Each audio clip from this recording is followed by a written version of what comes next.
Ushbu dastur qanday natija chiqaradi? Let, ya'ni o'zgaruvchi e'lon qilinyapti. Nums nomli o'zgaruvchimiz ro'yxatdan iborat ekan. Mana shu quyidagi sonlarimiz. X o'zgaruvchi qabul qilyapti numsning index of 34ni. 34ni, birinchi kelgan 34ni topadida, o'shaning indeksini x ga beradi.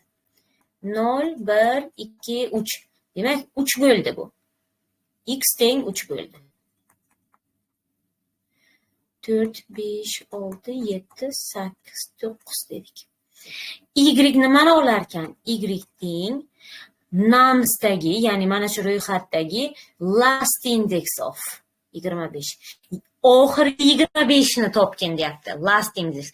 Oxirgi indeksini top 25 ni. 25 ana boshida ham bor ekan, 0 ham bor ekan, lekin last degani uchun oxirrog'idan qidiramiz. Eng oxirgi 25 topamiz.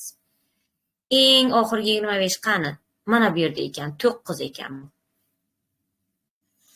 Z nima deyapti?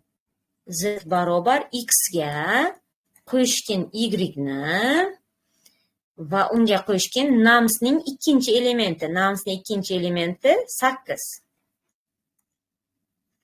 8 ga qo'shgan numsning uzunligini.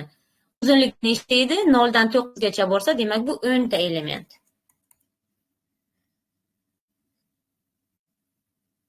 Uchga 9 qo'shsak 12, 12 ga 8 20, 20 ga 10 30. B javob to'g'ri ekan.